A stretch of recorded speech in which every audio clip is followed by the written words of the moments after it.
എന്നെ ഒരുപാട് ചിന്തിപ്പിച്ച ഒരു ഫോട്ടോ ഉണ്ടായിരുന്നു.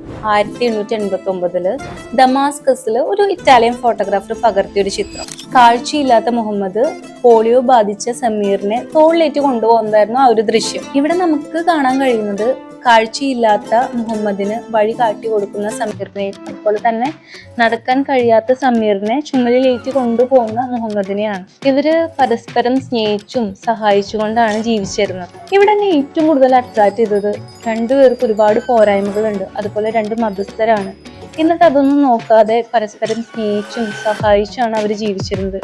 രണ്ട് ശരീരമാണെങ്കിലും ഒരു മനസ്സായിട്ടാണ് അവർ കഴിഞ്ഞിരുന്നത്. ഇന്നത്തെ കാലത്ത് നമുക്ക് കാണാൻ സാധിക്കുന്നത് ജാതിയുടെയും മതത്തിന്റെയും പേരിൽ കലഹിക്കുന്ന, മറ്റുള്ളവരുടെ പോരായ്മകൾ ചൂണ്ടിക്കാട്ടി അവരെ കളിയാക്കുന്ന, സ്വന്തം പോരായ്മ ഓർക്ക് ദുഃഖിക്കുന്ന ഒരു കൂട്ടം സമൂഹത്തെയാണ്. ഇപ്പൊ നമ്മള് മുഹമ്മദിനെയും സമീറിനെയും നോക്കുന്ന സമയത്ത് അവർക്ക് ഒരുപാട് പോരായ്മകൾ ഉണ്ടായിരിക്കും, അതുപോലെ ചിലപ്പോൾ അവർക്ക് ഒരുപാട് ദുഃഖങ്ങൾ ഉണ്ടാകും. പക്ഷെ അതൊന്നും അവര് നെവർ മൈൻഡ് എന്നെടുത്തിട്ട് അവർ പരസ്പരം അങ്ങോട്ടും ഇങ്ങോട്ടും സ്നേഹിച്ചും സഹായിച്ചും ജീവിക്കണം. സോ നമുക്കും അതുപോലെ മറ്റുള്ളവരോട് സ്നേഹിച്ചും സഹായിച്ചും ജീവിക്കാനായിട്ട് കഴിയട്ടെ.